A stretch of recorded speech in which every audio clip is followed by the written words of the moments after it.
Estamos con Gabriel Catopodis, intendente de General San Martín y además presidente del Partido Justicialista de San Martín. Bueno, dos temas, el político y el tema administrativo, de gestión, que seguramente vamos a charlar. Te damos la bienvenida. Buen día, Gabriel. ¿Qué tal? ¿Cómo les va? Muy buenos días. Gabriel, uno cuando comenzó a hacer política de chico, digamos, una de las cosas que aprendimos es que antes de llegar a analizar el barrio, la cuestión barrial, había que venir un poquito más de arriba, ¿no? No nos vamos a la mundial, pero por lo menos Latinoamérica. ¿Cómo estás viendo lo que está sucediendo en Brasil, lo que está sucediendo en Ecuador? Porque seguramente esto va a repercutir o repercute en Argentina, ¿no?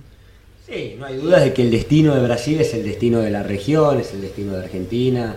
No hay dudas de que es un contexto complicado, ¿no? En algún momento me parece que había condiciones claras de que se podía reconstruir un nuevo ciclo desde gobiernos progresistas en la región, y no había dudas de que era Brasil la puerta de entrada para ese ciclo. Era Brasil el mojón más importante. Después uno veía que en Paraguay hoy hay no importa cuál sea el resultado definitivo, pero hoy hay un nivel de acuerdo de los partidos de la oposición, de un conjunto muy importante de expresiones de la oposición que están en condiciones de competir electoralmente. Uno ve que en Colombia hay un candidato progresista, el exintendente de Bogotá, que tiene chances serias, porque hoy está liderando muchas encuestas. Uno podría ver que en Ecuador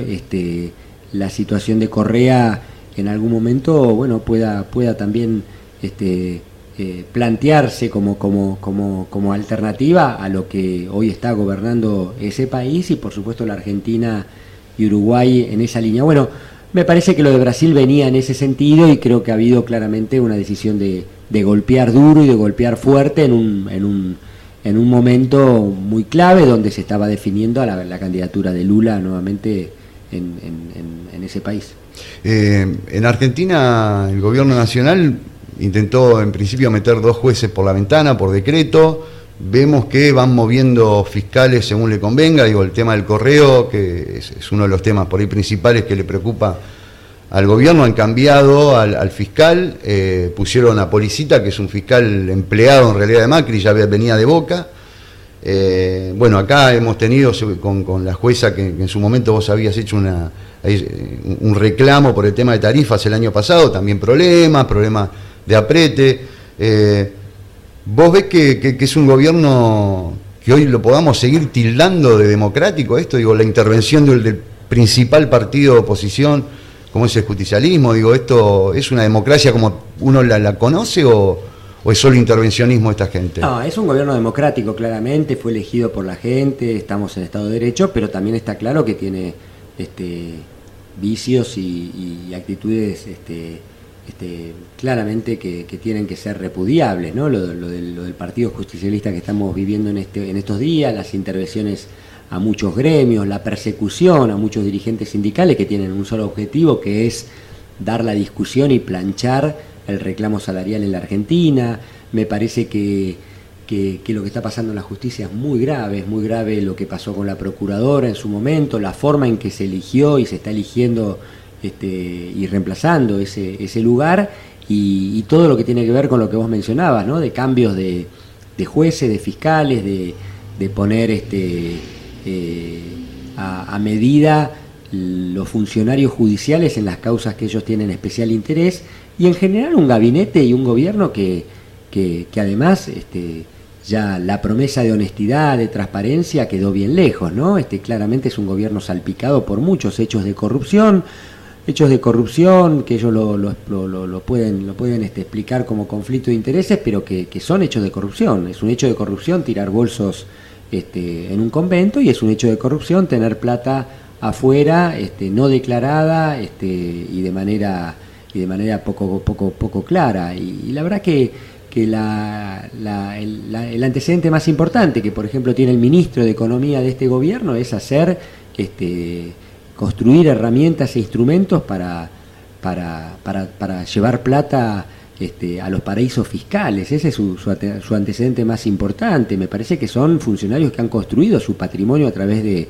estos mecanismos que son claramente muy pocos transparentes. Es donde lleva la plata los narcotraficantes o los que trafican armas, ¿no? en esos paraísos. Bueno, claramente es un gobierno que ha dejado muy lejos esa promesa de honestidad y de ética. Vos sos un político que camina mucho la calle, estás en contacto con el vecino. Esto que nosotros estamos viendo, digamos, ¿lo vemos nosotros, lo ve por ahí un sector dirigencial o ya empezó a permear en la gente lo empieza a notar? O si cambia por ahí el clima económico, la gente esto no le da importancia. ¿Cómo lo ves vos esto? Digo porque se estuvo los últimos 4 años, por lo menos, uno de los problemas o las cosas que se le achacaba al gobierno anterior tenía que ver con estos hechos supuestos en principio de corrupción y este tipo de cuestiones. Ni siquiera estaba lo de López todavía. Bueno, pero en definitiva todo tiene que ver con todo, ¿no? Yo recién vengo de una empresa pyme acá cerquita, de plásticos, que visito permanentemente, empresarios locales. Lo que necesitan son reglas de juego claras, lo que necesitan es saber que si hay una alternancia, esa alternancia se va a respetar y que esa alternancia se va a dar en el marco de un proceso de reglas claras y de previsibilidad. Entonces todo tiene que ver con todo, la economía, el bolsillo, pero también la institucionalidad, la transparencia, las reglas de juego, un país que es serio, un país que crece, un país que se plantea como un Estado moderno, como los que el presidente muchas veces nos quiere plantear como horizonte. Es un país que tiene reglas de juego claras, que tiene una posición fuerte, firme, que controla, que tiene los ámbitos de control en manos de la oposición y no de empleados del propio gobierno, como es en este caso en la Argentina la Oficina Anticorrupción. En un país serio, en un país moderno, un ministro como Aranguren dura 5 minutos. En un país serio, en un país moderno, la explicación de que un ministro como Triaca pidió disculpas y entonces le tenemos que perdonar y no lo tenemos que investigar, o que un ministro como Caputo es multimillonario y entonces no tenemos por qué, y está cumpliendo un servicio a la patria y no tenemos por qué investigarlo, ni exigirle, ni reclamarle explicaciones. En un país serio estas cosas no pasarían. Entonces también creo que allí hay un discurso del gobierno para los medios, para los titulares de los diarios, para una determinada para un determinado sector de la sociedad, y una práctica cotidiana de todos los días, una agenda que no tiene nada que ver con ese compromiso y con ese sentido republicano, ético, que necesitamos. Bueno, pero esto que vos me planteás, que yo estoy totalmente de acuerdo, digo, esto, ¿la gente lo ve? ¿Vos ves que ya lo empezó a notar o todavía le da mucha chance? No, lo que yo veo es que hace un año íbamos a ver empresarios industriales en San Martín que nos decían que estaban muy mal, que la estaban pasando muy mal, pero que tenían expectativas de que la cosa iba a ir mejor, y entonces estaban pagando facturas 3 o 4 veces del uso de gas, pero tenían la idea de que el proceso se iba a ir ordenando y que las cosas iban a funcionar y que se iban a ir acomodando. Esa parte de la expectativa, de la esperanza ya no existe. Vos vas hoy a un empresario como el que fui recién y te dice esto está mal, y está mal por el tarifazo, y está mal por las importaciones, porque en el caso de este empresario que hace envase de plástico claramente lo está golpeando muy, muy duro lo que está entrando de otros países, y la caída del consumo, ¿no? Que no haya plata en la calle. Entonces eso claramente empieza a aparecer como... Ahora, la realidad es que para el vecino, para el ciudadano, para el comerciante, el problema es el bolsillo, el problema es que hoy no hay plata en la calle, y estos temas de gobernabilidad, de institucionalidad, de reglas de juego, me parece que están en un segundo plano, ¿no? En términos de las prioridades y de las preocupaciones. Gabriel, vimos en las redes sociales, también en algún comunicado, un reclamo fuerte sobre el tema de la Ruta 8, una obra que se viene postergando desde hace mucho, que había algún tipo de compromiso por parte del gobierno nacional y que no se cumple. La pregunta va en 2 partes. Primero, ¿vos crees que hay alguna posibilidad de que eso avance, que San Martín pueda tener una Ruta 8 digna? Y la segunda, esta lucha viene desde hace muchos años. ¿Por qué crees que habiendo un gobierno peronista, un gobierno más cercano al partido político tuyo, no se hizo esta obra en tantos años? Mira, fuimos muy críticos con el gobierno anterior de la provincia de Buenos Aires y somos críticos y reclamamos al actual gobierno. No importa quién esté, a todos les venimos planteando que esta es una obra que necesita la ciudad y que necesitan los vecinos y que necesitan los industriales y que es el corredor más importante. En este caso, con el actual gobierno, lo que se ha agravado es que es un gobierno que ha hecho obras en la zona y en la ruta y nos ha discriminado de manera muy violenta. Uno mira el Metrobús que viene de la capital federal por la avenida San Martín, llega hasta la General Paz, se frena en la puerta de nuestra ciudad, nos saltea literalmente y continúa en 3 de febrero. Y cuando uno ve la ruta 8, ve que las obras se hicieron en 3 de febrero, en San Miguel, en Pilar, pero no se hicieron en San Martín, que es donde empieza la ruta, ¿no? Donde tiene su origen. Claramente hay una actitud manifiesta de discriminar y de utilizar un método que la gente ya está muy cansada, porque además ellos habían venido con el argumento y con la publicidad de que iban a cambiar estas cosas, de que iban a trabajar independientemente del color político de cada uno, y no, bueno, y si hay un ejemplo donde eso no se está cumpliendo, si hay un ejemplo donde el gobierno nacional y el gobierno provincial están actuando de la misma manera que ellos, con los mismos métodos que ellos cuestionaban, es el caso de la Ruta 8. Vamos a seguir reclamando en nombre de los vecinos. Nos estamos convocando también el lunes a las 6 de la tarde en la Sociedad Italiana de la Ruta 8 para conversar, para explicar. Vamos a hacer una especie de audiencia pública porque creemos que la única manera de que esta obra se haga, después de que pasaron gobiernos peronistas, después de que pasaron gobiernos no peronistas como los actuales, la única manera de que esa obra se concrete es que la sociedad, la comunidad, las instituciones, las organizaciones, las entidades, las cámaras, nos pongamos con el municipio a la cabeza al frente de este reclamo y hagamos un reclamo todavía mucho más potente, mucho más fuerte y mucho más firme para que la obra se haga. Acá en San Martín habían comenzado las obras de la Ruta 8. Inclusive vino hasta Scioli a inaugurar una parte del tramo que se había terminado. ¿Por qué crees, o si sabés, que quedó todo así y no siguió la obra? Bueno, me parece que la Ruta 8 es una expresión de lo que ha pasado en la Argentina en materia de obra pública, de infraestructura y de planificación, ¿no? Me parece que vos mencionabas un gobernador que vino y hizo una especie de inauguración de unos 300 metros una semana antes de una elección, de un acto electoral. Claramente esas prácticas que por eso quiero ser claro, sea del gobierno que sea, son prácticas repudiables, ¿no? Venir a caminar una ruta una semana antes de las elecciones, pero además una ruta que claramente no está terminada, una ruta que se hizo parcialmente y se hizo mal, porque ya tenemos problemas con la obra que se hizo, porque no se cambió la iluminación, porque el municipio tuvo que hacer el recambio lumínico de una parte muy importante de la ruta porque no se podía transitar. No, me parece que la Ruta 8 es la expresión de una manera que ha fracasado, de una manera muy racional y muy grosera de cómo llevar adelante soluciones de este tipo en la Argentina. Hablabas del gobierno anterior, de la provincia de Buenos Aires, de Daniel Scioli en particular, y también el hecho de que hoy no se haga la ruta tiene que ver con María Eugenia Vidal.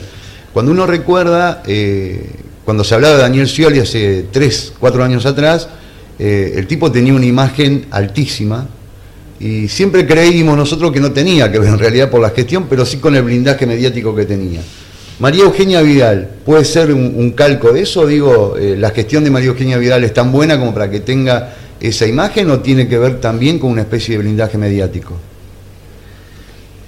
Me parece que se repite un esquema, una fórmula, una manera de sobrevolar los temas, de construir títulos en los diarios, de generar medidas efectistas, con poco resultado, ¿no? La provincia de Buenos Aires, después de 2 años y medio que llevan gobernando, tiene más inseguridad, las comisarías funcionan igual o peor, las rutas están más o menos en las mismas condiciones, la infraestructura no ha cambiado en general en ninguno de los municipios, con más pobreza y con menos industria. Y la verdad que en los 3 temas, porque si había algo claro en el inicio de esta gestión, eran cuáles eran las prioridades, ¿no? Estaba fuera de discusión. El gobernador que ganase las elecciones se tenía que ocupar de 2 o 3 cosas que aparecen en cualquier agenda y en cualquier encuesta: La seguridad, claramente, principal reclamo. La educación, un problema serio, estructural, que la Argentina viene actuando sin política, sin ningún horizonte de mediano y largo plazo. Y la salud con hospitales provinciales absolutamente desmantelados y con un sistema quebrado. Bueno, en los tres temas, después de 2 años no hay un solo resultado, no hay una sola política, una sola medida que nosotros hoy podríamos reconocer o que podría generar cierto entusiasmo y cierta esperanza en los bonaerenses, ¿no? En seguridad las comisarías realmente funcionan, como decía, igual o peor, y entonces lo que queremos plantear es, bueno, en estos temas hacía falta decisión, hacía falta tener planes, hacía falta tener políticas, hacía falta claramente mayor audacia, porque yo estoy de acuerdo con la lucha contra las mafias que en materia de seguridad puede emprender la gobernadora, pero además de esa lucha y además de repartir chalecos a los policías, necesitamos que las comisarías funcionen mejor, necesitamos que el vecino de Villabonicho, de Billingur o de San Martín sientan que sus comisarías están actuando de una manera más profesional, mejor capacitada. Bueno, eso no se ve, eso no está. Entonces, claramente la seguridad, la salud, la educación siguen siendo asignaturas pendientes en una provincia que no arranca. Cuando uno veía alguna encuesta antes de las elecciones del 2015, aparecían la inseguridad y la corrupción como dos factores a combatir, a darle lucha. Hoy aparecen nuevos actores como la desocupación. ¿Vos notás eso cuando hablas con los vecinos? ¿La gente tiene miedo de perder el trabajo? Aparece el tema de las tarifas. Digo, son nuevos actores que irrumpen de repente. Sí, claramente aparece un sentimiento de desánimo, de angustia, de preocupación que cruza a todos, cruza a la pyme que no sabe cómo hace para pagar los sueldos del mes que viene, cruza al comerciante que no sabe si va a poder abrir y levantar la persiana la semana que viene, y cruza al trabajador que no sabe si lo van a echar o no lo van a echar de su laburo, ¿no? Estamos viendo lo de Carrefour como una expresión de lo que está pasando en materia de consumo en la Argentina. Y creo que todo eso y las tarifas particularmente golpean especialmente a un sector, que es el sector de la clase media, media-baja, ¿no? Si hay un sector golpeado estos 2 años por el tarifazo, por la falta de plata, por la necesidad de resignar determinada calidad de vida, ¿no? Cualquier familia de clase media, media-baja en estos 2 años o dejó la escuela privada y tuvo que llevar a los chicos a la escuela pública, o dejó la prepaga y se tiene que atender en el sistema público, o no se va de vacaciones, o tuvo que renunciar al plan que tenía para comprar el auto, o tuvo que dejar para otro momento una inversión en su casa para ampliar o para mejorar alguna cuestión de edilicia de su familia. Digamos, todos tuvieron que tomar decisiones y todos tuvieron que perder, y perdimos algo de calidad de vida en estos 2 años, de la mano del tarifazo, de la mano de lo que sale comprar un remedio, de la mano de lo que sale pagar la nafta, ¿no? Porque en definitiva es el mismo bolsillo. El gobierno lo que no entiende es que es el mismo bolsillo con el que se paga el aumento de la luz, el aumento del gas, el aumento de la nafta, el aumento de la SUBE, del peaje. Y eso es lo que está claramente golpeando muy fuerte a los trabajadores y a la clase media.